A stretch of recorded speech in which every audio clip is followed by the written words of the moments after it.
अस्सलामुअलैकुम नाजरीन, आप मेरा चैनल देख रहे हैं इस्लामाबाद न्यूज़ उर्दू और मेरे साथ हैं अतीक रहमान सिद्दीकी साहब, ILF के हमारे साहब का सीनियर नायब सदर है। अभी हम हाई कोर्ट में मौजूद हैं इस्लामाबाद में। तो इधर अल-कादिर जो ट्रस्ट केस के हवाले से उसकी समाअत हो रही है और खान साहब की बेलों के हवाले से थोड़ी देर पहले ये इद्दत वाले केस में समाअत हो रही थी डिस्ट्रिक्ट कोर्ट में। तो इन हवाले से पूछेंगे सिद्दीकी साहब से और इलेक्शन के बारे में भी।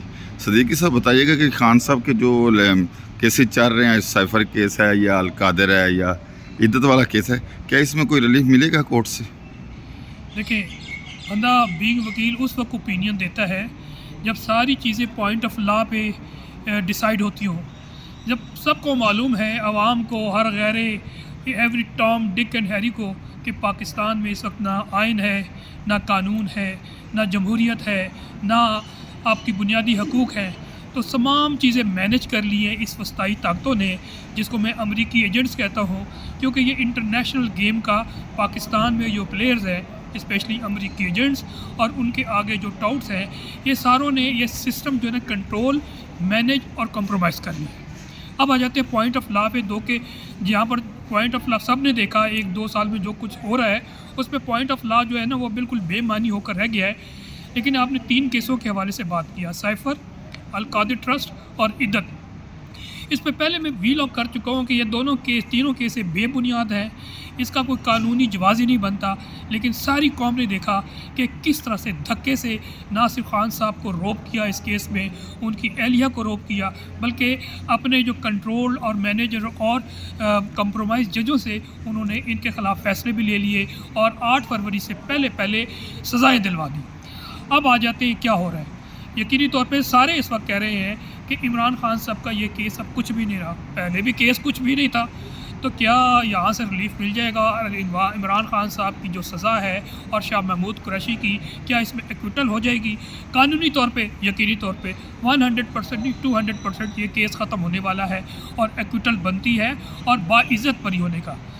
लेकिन मैं जो अपनी पॉलिटिकल एक्यूमेन या प्रूडेंस के साथ जो बात कर रहा हूँ, आपको अंदाज़ा है कि ये साइफर केस से पहले जो ATC के जज थे वो थे राजा जवाद हसन साहब, और उनको हटा के, क्योंकि हम सारे वो केसेस करते हैं पॉलिटिकल वर्कर्स के, इस वक्त तकरीबन 90 केसेस इस्लामाबाद में, उसको मैंने लीड की है, आप भी जानते हैं, और आज भी हम कर रहे हैं उसको, मैटर को मैं देख रहा हूँ, ट्रायल मैं जानता हूँ क्रिमिनल का, इवन ECP में भी मुख्तसरी का उनको हटाया गया और फिर अबुल हसनात साहब को लेकर आए और फिर सब ने देखा कि अबुल हसनात उनके हाथों में किस तरह खेले और किस तरह से इमरान खान साहब को जल्दी सज़ा भी दे दी, बेल भी नहीं ली।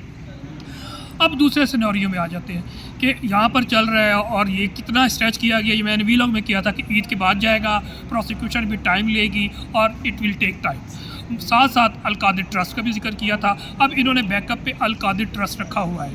अब साइफर केस में क्या होने जा रहा है, आपको मैं बता दूं कि आपको मालूम होगा कि 2 रोज़ कबल इनकी जो नोटिफिकेशन है अबुल हसनात का, वो यहाँ से ख़त्म करके दोबारा रिपैट्रिएट कर दिया गया है। इनको पंजाब से लाया गया था, वापस भेज दिया गया है, जो साइफर के जज थे और ATC के जज थे।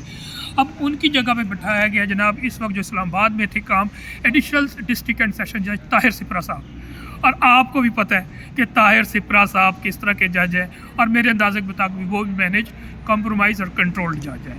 अब वो उनकी जगह पे एक और अबुल हसनात साहब को बिठा दिया गया है, और मेरी ये 6th सेंस कह रही है कि सस्पेंशन हो जाएगी और इसको रिमांड बैक कर देंगे, जो कि गैर कानूनी होगा। साइफर वाला केस को जी मैं बड़ा मतलब इम्पोर्टेंट बयान दे रहा हूँ कि सारे कह रहे हैं कि बरी हो जाएंगे, लेकिन मेरी 6th सेंस कह रही, कानूनी तौर पे तो ठीक कह रहे हैं, लेकिन यहाँ तो कानून चल नहीं रहा, यहाँ तो सिक्काशाही है, यहाँ पर बदमाशी है, जंगल का कानून है। खान साहब खुद जंगल का बादशाह कह चुके हैं, गो के लफ्ज़ बादशाह मैं उनके उसके साथ लगाना नहीं चाहता जिन्होंने रिजीम चेंज किया या रिजीम को आगे कंटिन्यूएशन कर रही है। मुख्तसर अब इस पर आ जाते हैं। इद्दत केस भी आप सबको मालूम है और किस तरह से अब ये टाइम ले रहे हैं, और टाइम लेकर जो है ना आगे इसको स्ट्रेच किया जा रहा है। तो इसको स्ट्रेच करने के अलावा कोई टाइम नहीं। अब आगे अल-कादिर ट्रस्ट, मैंने अपने आखिरी वीलॉग में कहा है कि अल-कादिर ट्रस्ट में एक वीलॉग है।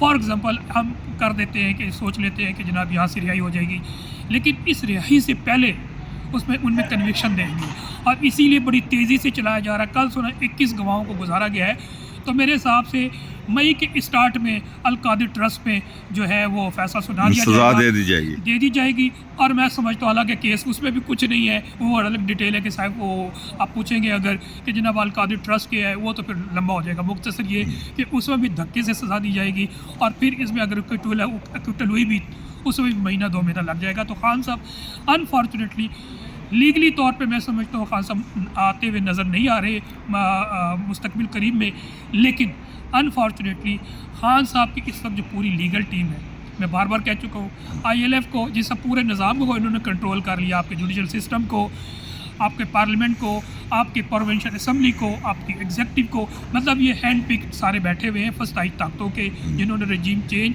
अमेरिका के कहने पे करवाया। अब ये सारी चीज़ें अगर सिनेरियो में देखा जाए तो मुझे इसमें से कोई भला की चीज़, खैर की चीज़ निकलते हुए नज़र नहीं आती। लेकिन इस वक्त जो टीम है इंसाफ लायर फोरम, वो मैं बार बार कह चुका हूँ डिसफंक्शनल है, क्योंकि जमहूरियत ही नहीं है अनफॉर्चुनेटली हमारी पार्टी में भी। और इसी तरह PTI में आपको पता है जो बड़े फेस थे, या तो जनाब वो जेलों में है या फिर वो बयान देकर प्रेस कॉन्फ्रेंस दे के दूसरी पार्टी में चले गए हैं या खामोश हो गए हैं। और तीसरा जो है उन्होंने कहा कि जनाब हमें पार्टी में रहने दें, हमें जनाब इनके साथ PTI में रहने दें। तो वो चीज़ आपको फेस ज़्यादा वो नज़र आ रहे हैं या वो फेस नज़र आ रहे हैं जो धक्के से किसी का हाथ पकड़ के किसी के मोढ़े पे ये जो है इमरान खान साहब तक पहुँचने में कामयाब हो गए।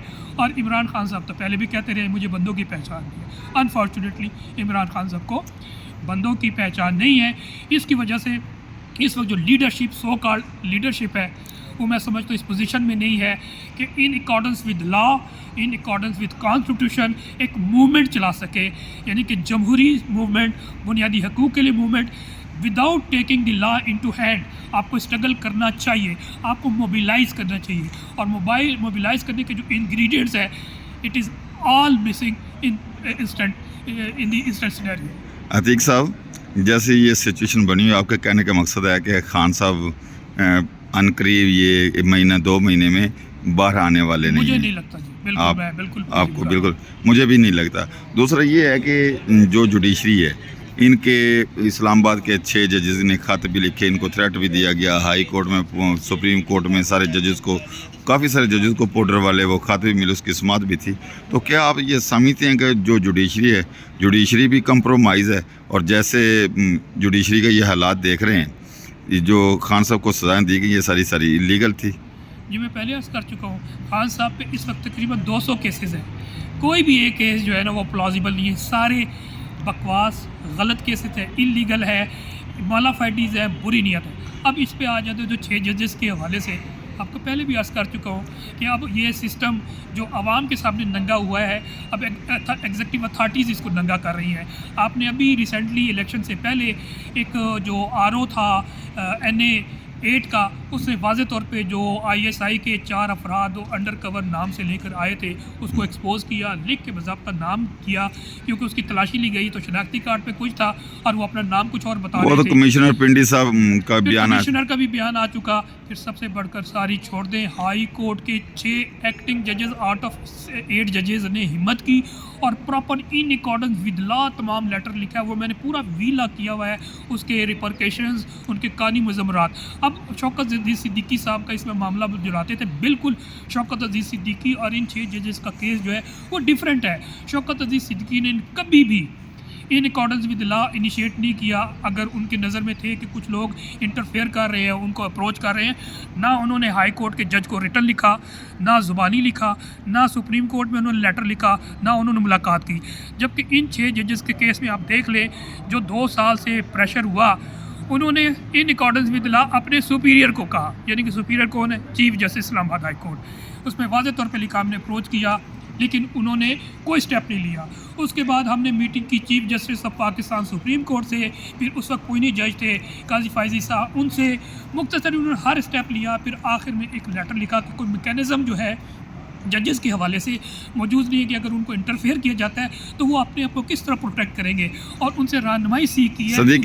सदीकी साहब, बात ये है कि जजेस को थ्रेट भी मिला, सबको पता, उनको भी पता, सारी ओपन भी होगी, पूरी दुनिया ने भी देखा है। क्या आप समझते हैं कि जजेस के खिलाफ जिन लोगों ने ये किया उनको भी पता किन के, इनके खिलाफ कोई कार्रवाई हो सकेगी?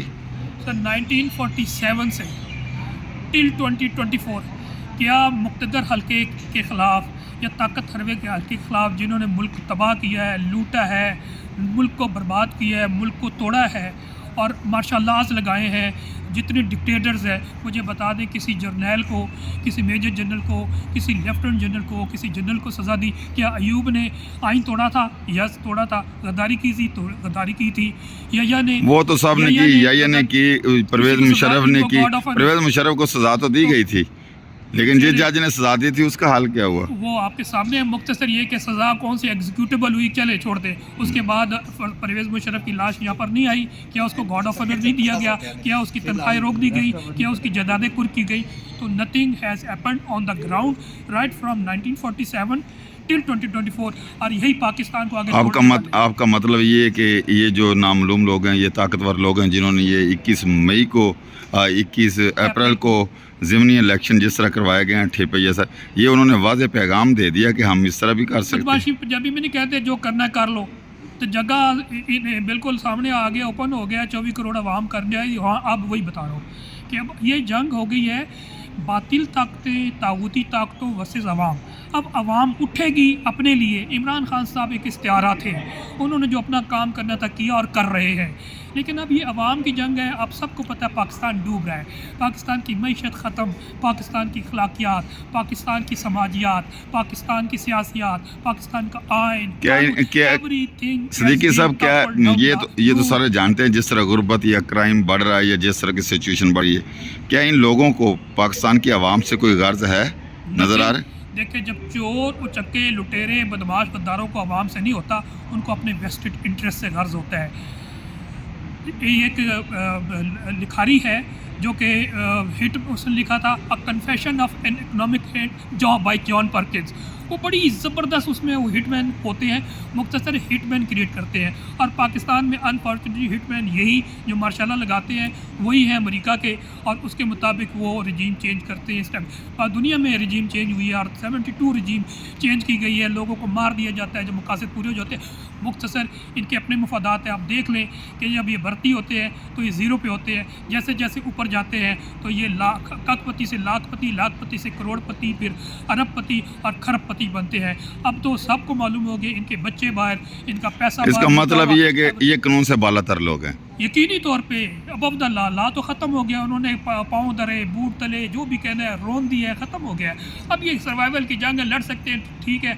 अब यूँ समझ लें कि पाकिस्तान एक डूबती हुई शिप है जिसको अब जिस तरह एक बंदा डूब रहा होता है ना, उसे पता में तैराकी भी नहीं होता, फिर भी वो बचाने की। सदीकी साहब, आखिरी सवाल है, जिस तरह का निज़ाम है खान साहब ने जो एक्सपोज तो सबको कर दिया, सारे अदारे जो, ये तो पता है कि सारे जो अदारे हैं इलीगल काम कर रहे हैं, अपने इख्तियारात से हमेशा तजावज़ करते हैं।